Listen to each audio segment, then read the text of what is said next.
An Open Letter to Klal Yisrael by Boruch Weiss. Published September 19, 2022. Narrated by Judah Speaks. B.S.D. Dear Klal Yisrael, I am writing to implore you to become informed about, carefully investigate, and think critically about the current world situation, for the sake of your family's safety and future. Perhaps the recent decision by the New York State Department of Education, which shocked so many of us, can be a wake-up call. The same people who orchestrated that devastating attack on the foundation of Klal Yisrael, those all the way at the top, are the ones behind so much more that is happening in the world, and they have many more plans in store for us as well, Rachman Alitzlan. So many of us have been in a bubble, barely aware of world events that are unfolding which pose grave danger to every single one of us. It is ironic that Klal Yisrael is so uninformed about these developments, because while every single human being on the planet is affected, we are the biggest target of all, and most of us don't even know it. It is critical that we wake up now. We are living through a vicious attack against the Borei Olam. There is tremendous spiritual as well as physical danger, growing ever stronger and more present.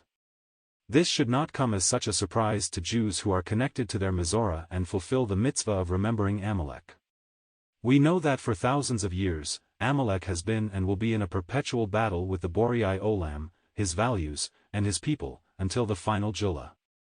We also say every Leil Seder, Kal Dor Vader Amdim Elinu El Kalasinu. We can name many instances of terrible, murderous plots against our people's physical lives, and we have lost untold tens of millions of korbanos. Our history is also full of stories in which the battle was for our souls, to uproot our faith and rip us away from our Mizorah.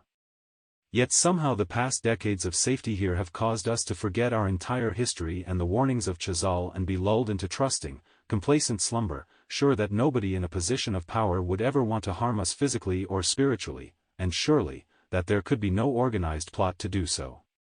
Unfortunately, that is far from true, and today we are in the matzav of Purim and Chanukah combined, meaning that they seek to destroy us both physically and spiritually. There are very powerful forces who have great evil planned, and they have been working seriously towards their goals since the end of World War II. While the whole world is in danger, we, the religious Jewish community, are the ones they hate most of all. We need every one of us to understand this and join us in working to educate others, so be Ezra's Hashem we can try to turn the tide before it's Chaz Veshalom too late. It is an uphill battle, because a huge amount of propaganda has been unleashed on the public. Our enemies have caused us to become divided into different camps, in order to weaken our power to resist them. For example, they call some of us conspiracy theorists, a term meant to cause hate and to shut down any possible dialogue and critical evaluation of facts.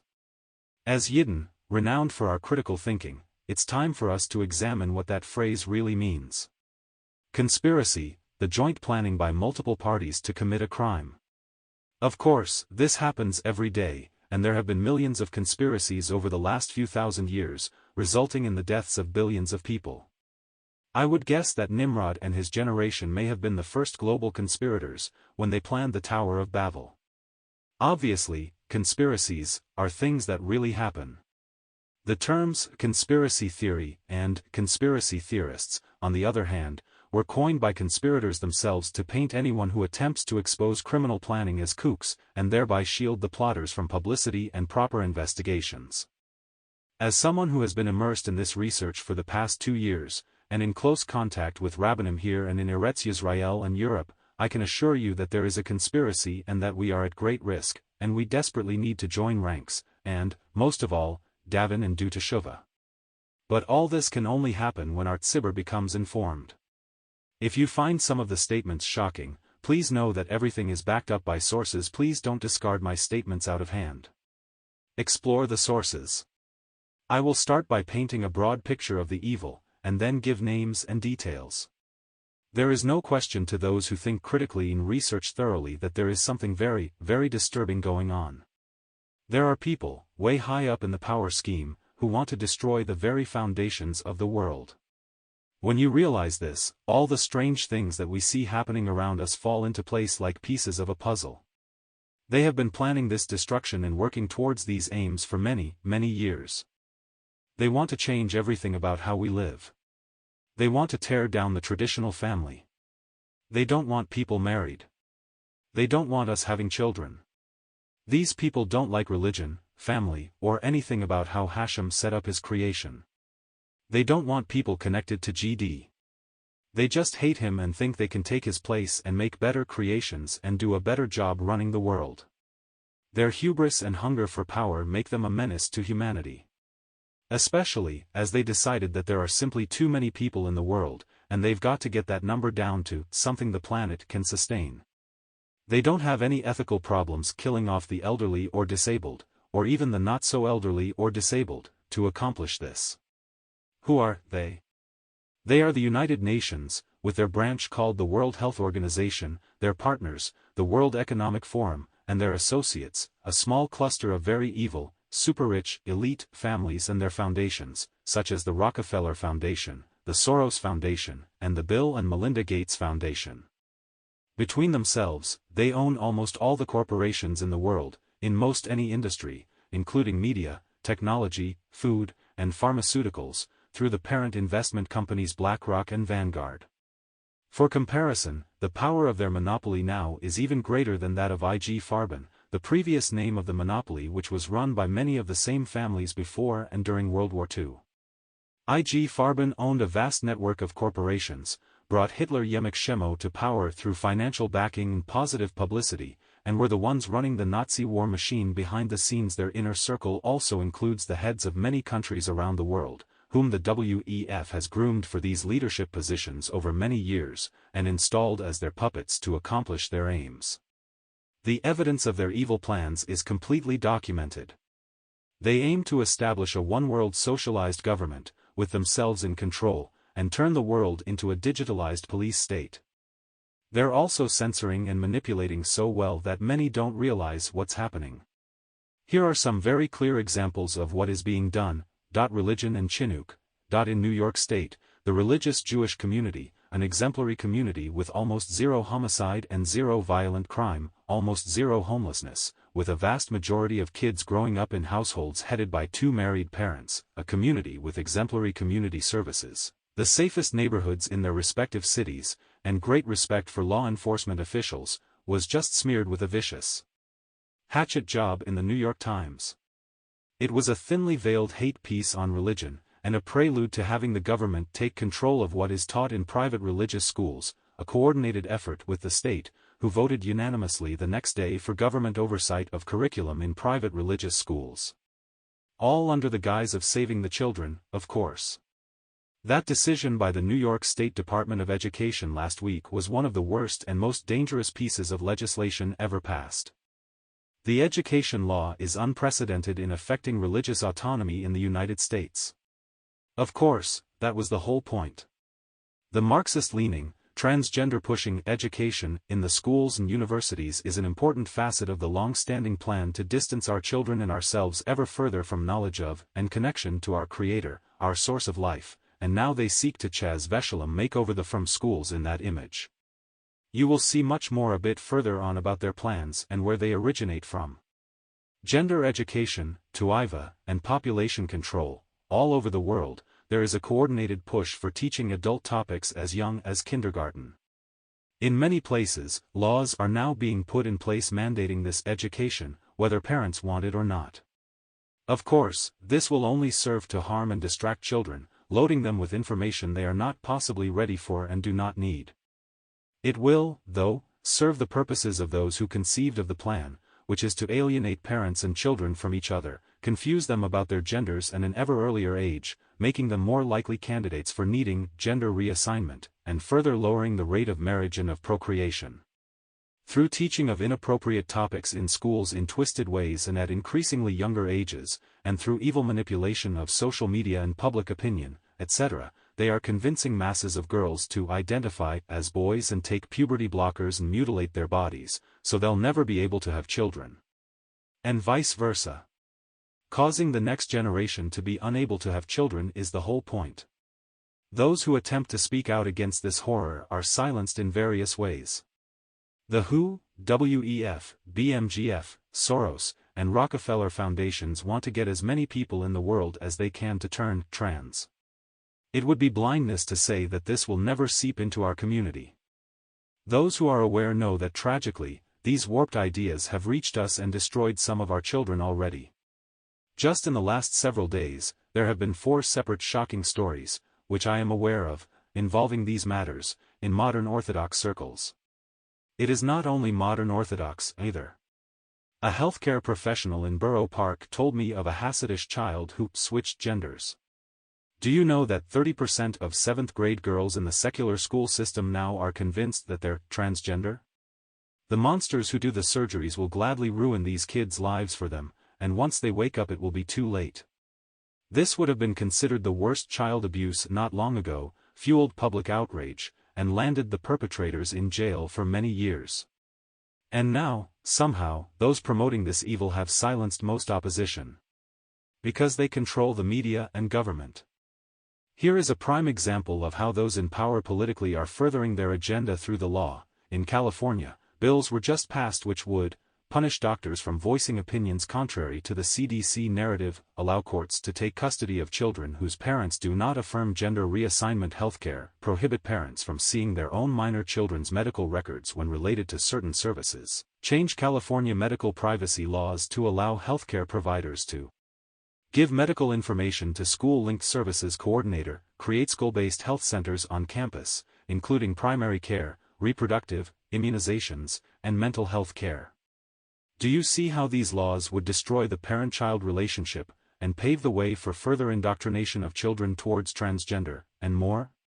Imagine the following completely realistic scenarios under these new laws. Minor child is taught knowledge inappropriate for their age at school against parents' wishes, finds herself in an unexpected situation, has a medical procedure at school without parents' knowledge.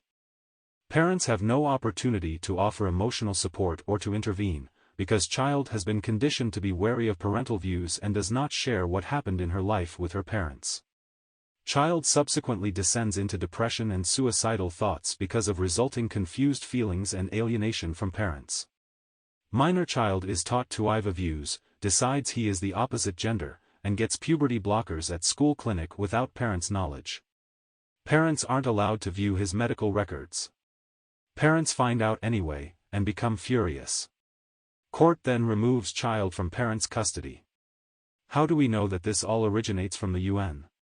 Here is some information about the goals of the UN from its inception in 1946.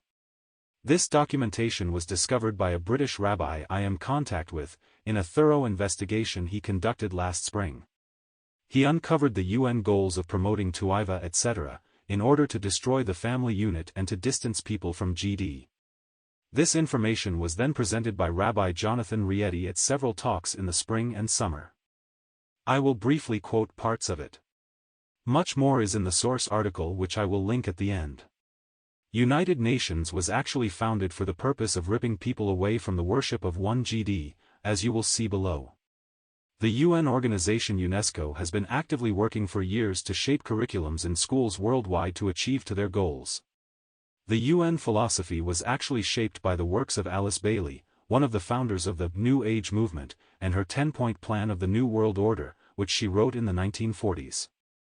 The stated purpose of her charter is to redeem the nations from Judeo-Christian tradition. The people that Alice Bailey hated the most and most wanted to destroy, though, were the Orthodox Jews, as is seen in references she makes in her writings, the externalization of the hierarchy, and esoteric healing. Digging a bit more deeply, it turns out that Alice Bailey was an occultist who believed in worship of Avodah Zarah, and that is what her 10-point charter for the UN is meant to lead the world into. Her teachings are foundational to the UN, which has been actively shaping world policy, through its many branches and affiliated organizations, towards her stated goals.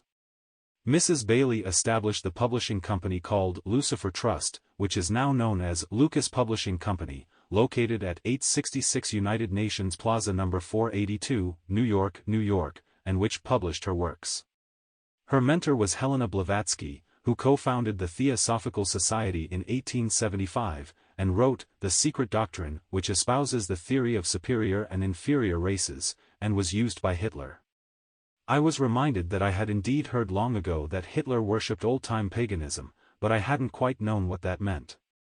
I researched and indeed found confirmation of this, including the following ebook on Amazon: The Secret Religious Beliefs of Adolf Hitler, The Thule Society, The Satanic Cult Theosophism in Germany, Ariosophy and Origins of Aryan Supremacy and Nationalist Fascist Movements Worldwide.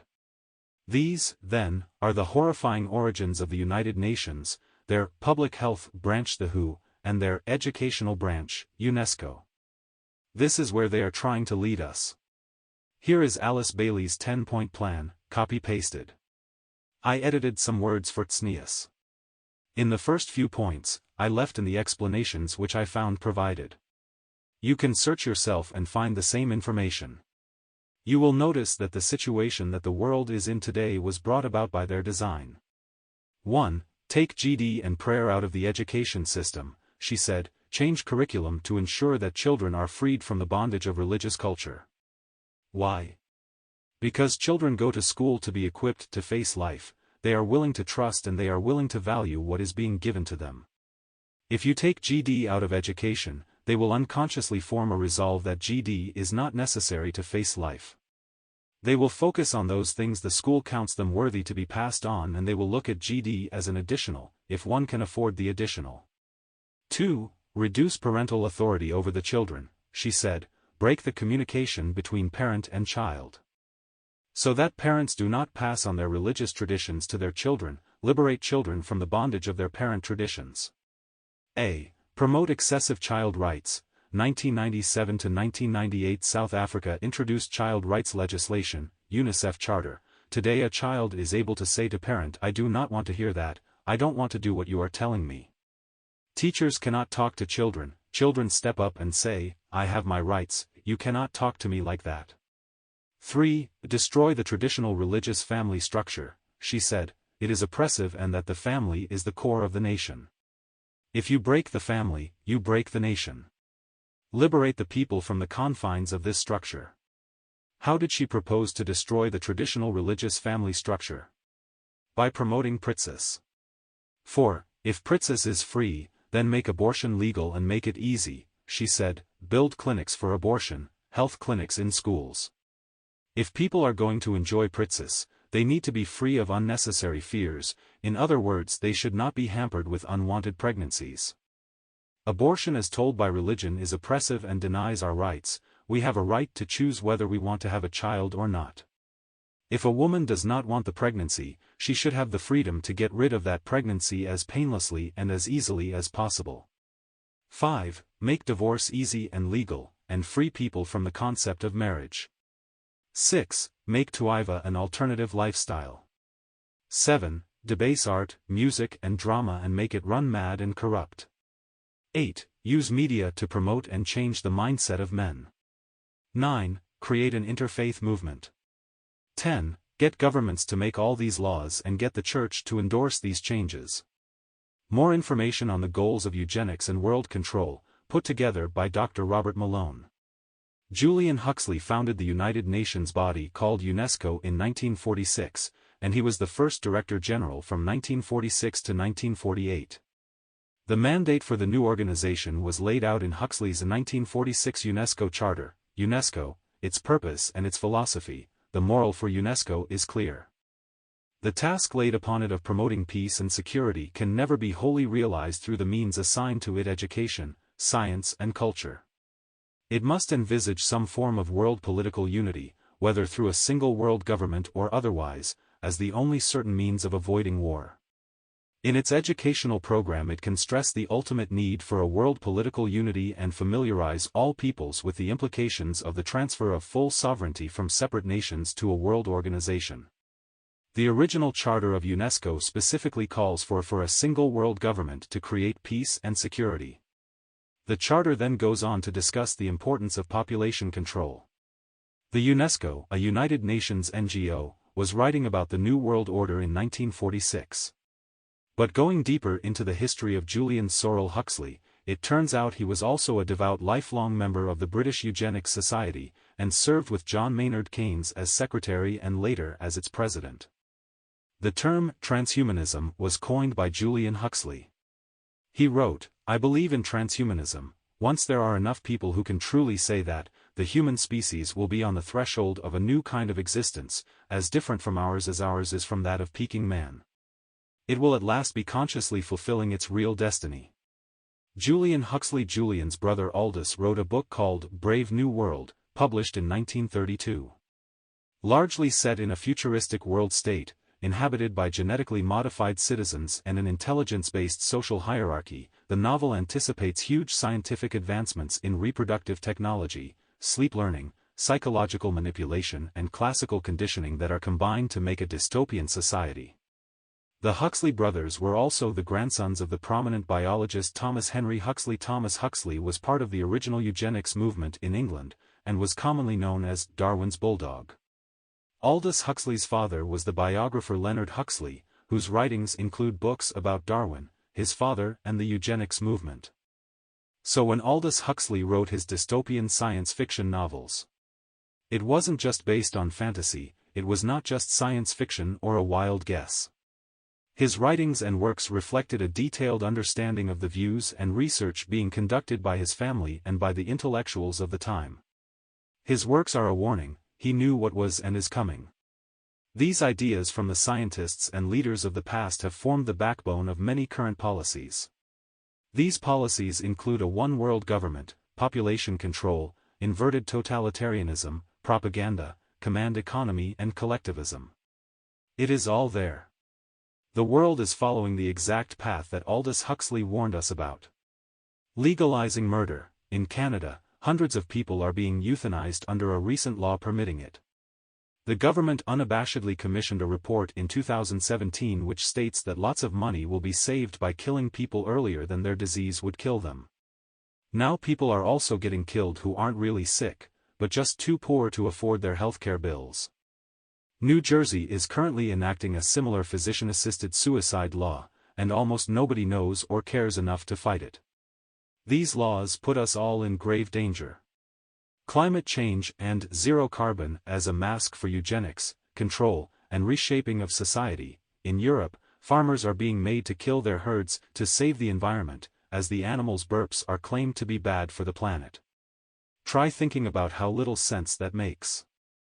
The craziness is not something that doesn't affect us and that we can safely ignore, as many have mistakenly assumed. Rather, it poses one of the greatest possible dangers to humanity at this moment.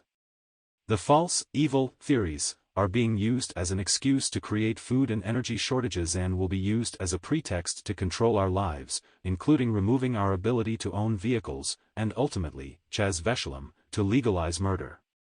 What is the true background behind their global warming claims? See this Corbett report from 2009. This piece could be from today, it's still so current. The terrible injustice of our age has its roots in a most unlikely place, in the quaint villages and manicured gardens of the 19th century British gentry. Amongst that set lived one Francis Galton, a gentleman scientist who had investigated everything from meteorology to statistics. Shortly after his cousin, Charles Darwin, published his Origin of Species, Galton became fascinated with the idea that the survival of the fittest did not just take place between species, but within them.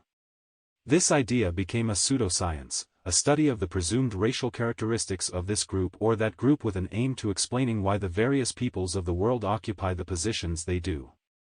In order to confirm their preconceived notions of their own self-worth, Galton and his friends started a new field of inquiry called eugenics. Unsurprisingly, it concluded that the rich and powerful were rich and powerful because they were genetically superior, and it offered a simple solution for improving the lot of humanity: make sure that the affluent upper classes breed as much as possible, and make sure the lower classes breed as little as possible.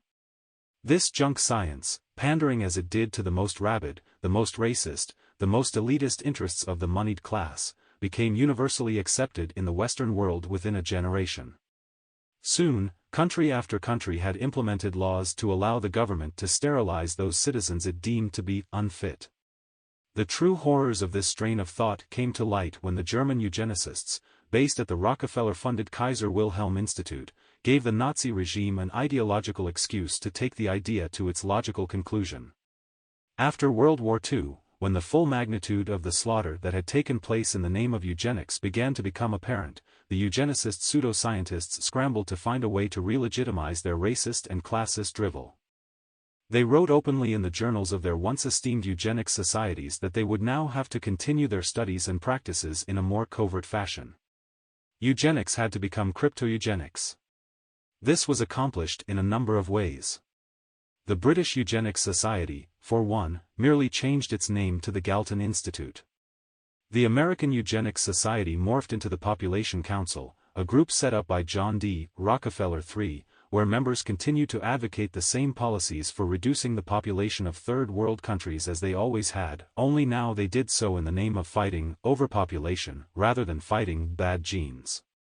Julian Huxley, brother of the famous writer, helped organize UNESCO in 1945. In the founding document of UNESCO entitled UNESCO, Its Philosophy and Its Purpose, he argues that one of the key aims of the United Nations educational, scientific and cultural organization would be the re-legitimization of eugenics so the idea would once again become thinkable.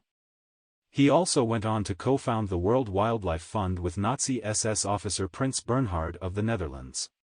Within a generation, science was once again ready to tell us why the only way to save humanity was to stop people from breeding. This time, the public was whipped into a furor not about Jews and gypsies, but about carbon dioxide and environmental sustainability. The cover had changed, but the racist eugenicist text remained the same.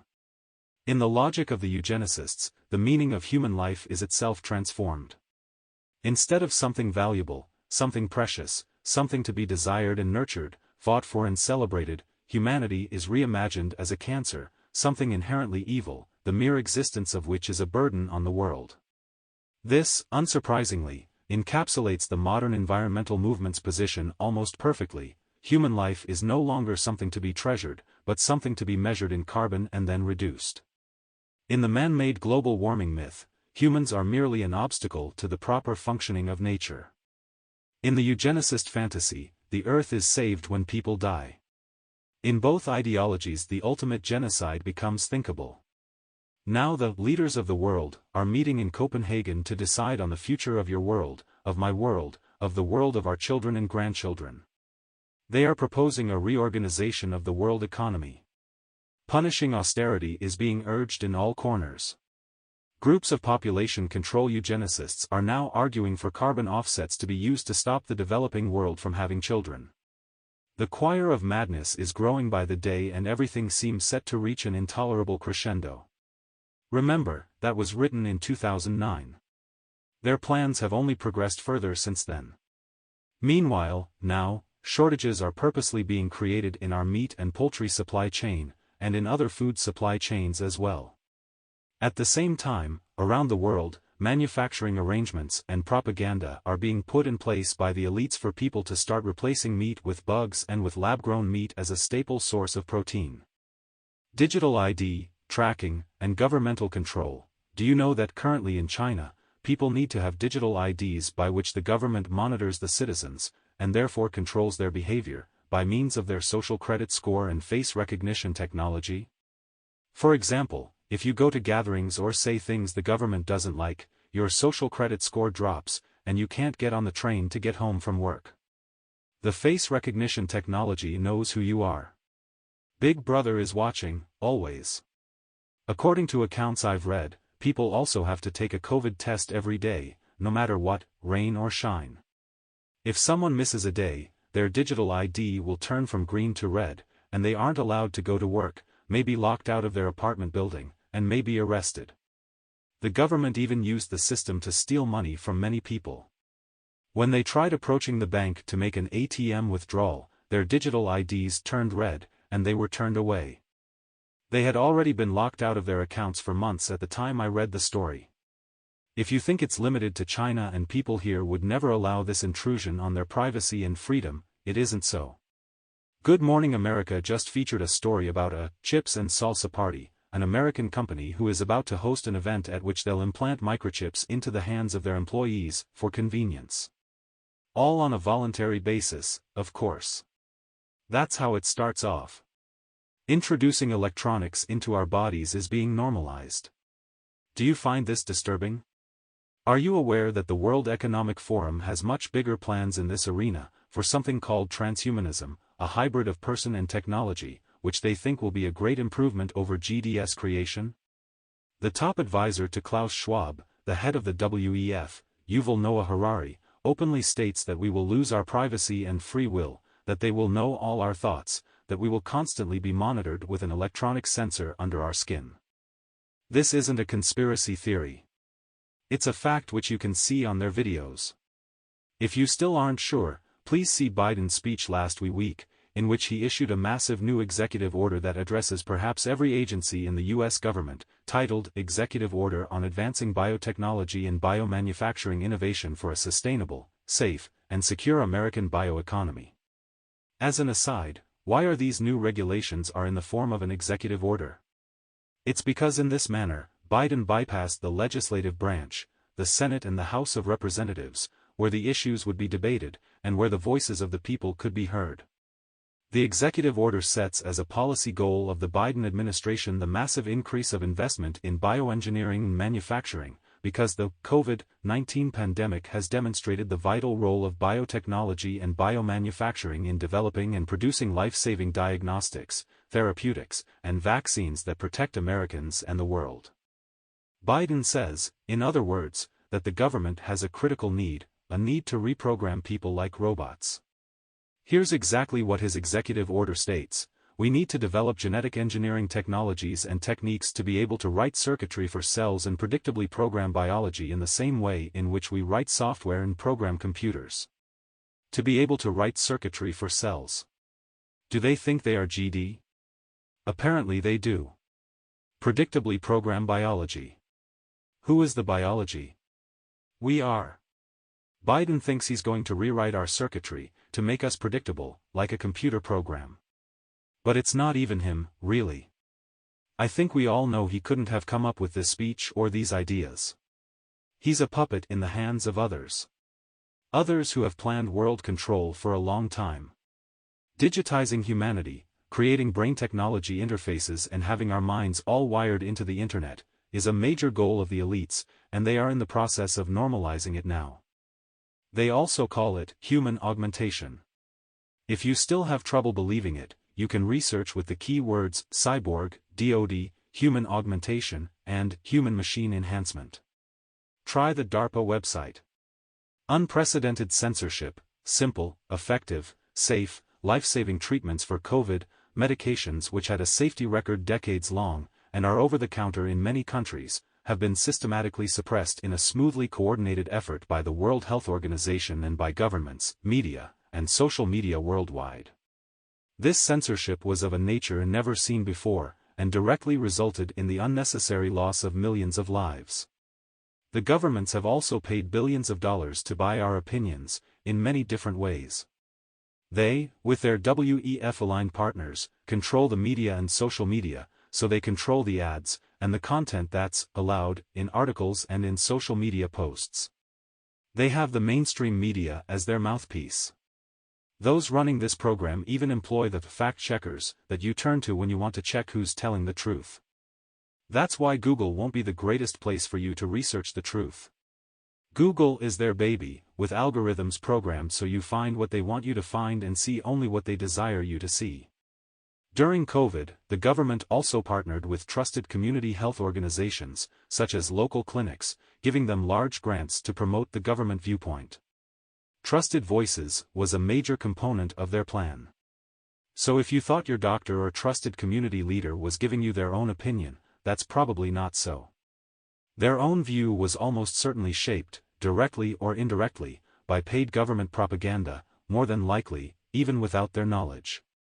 Doctors, scientists, and other professionals who may know or suspect that something is off also know they'll get in trouble quickly if they voice the wrong opinions, whether on COVID, on transgender, or on climate change.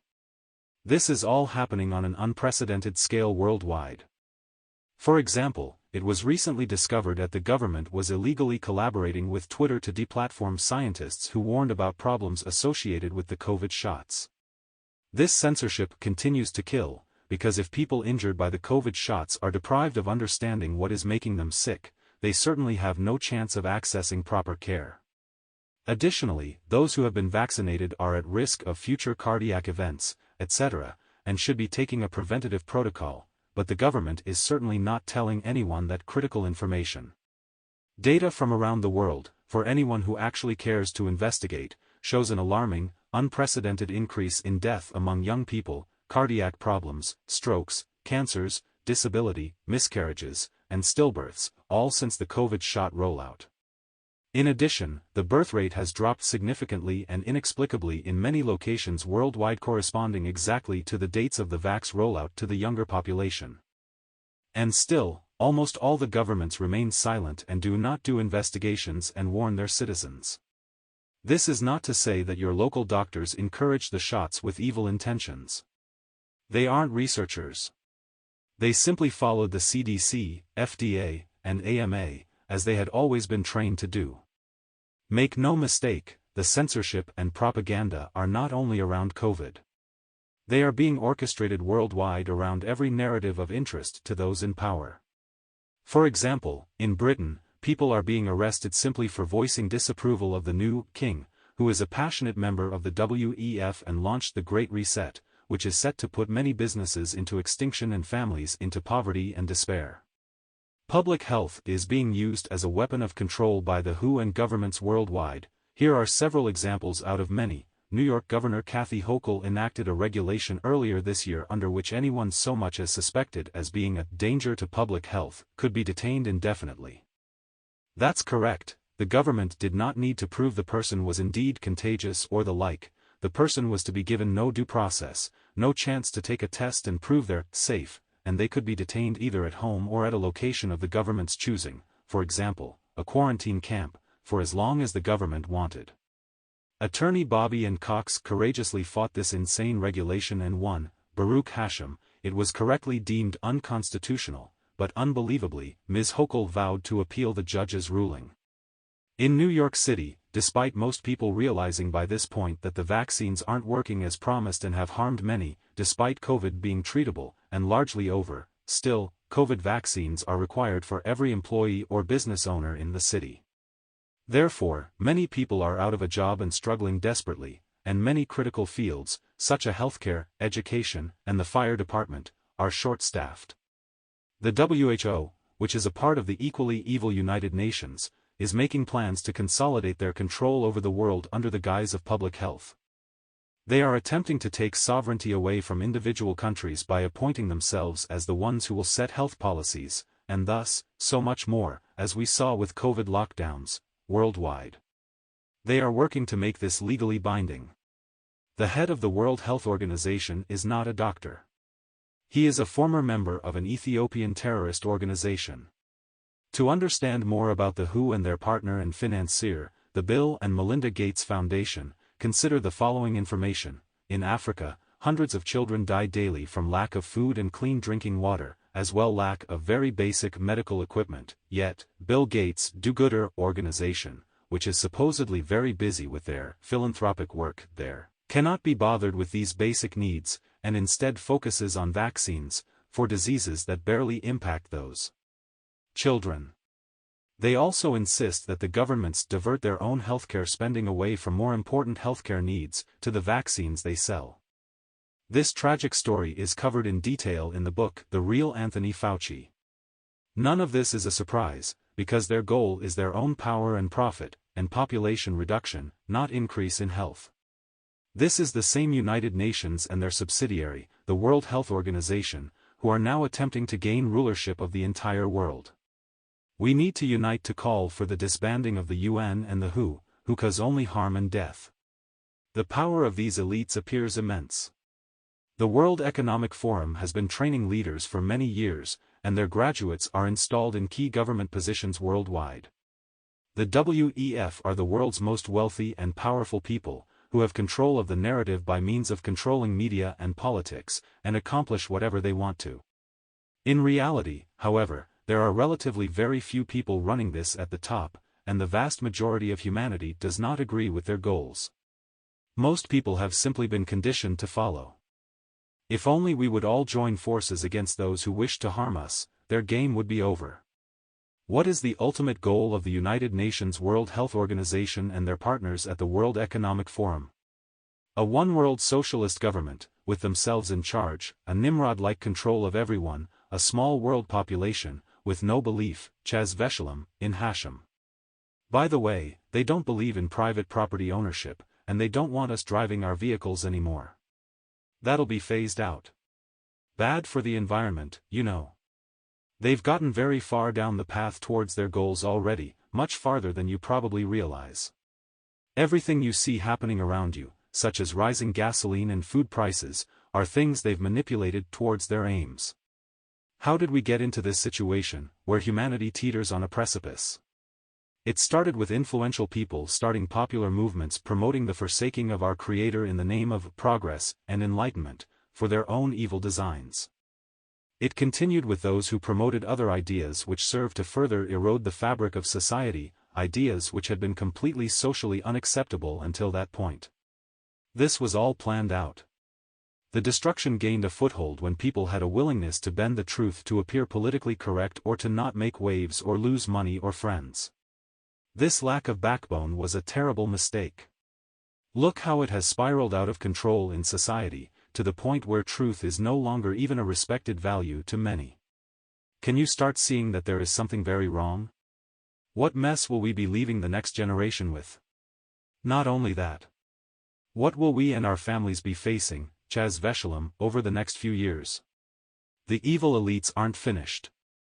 They have a lot more in the works that they're planning to normalize soon, things that would terrify you.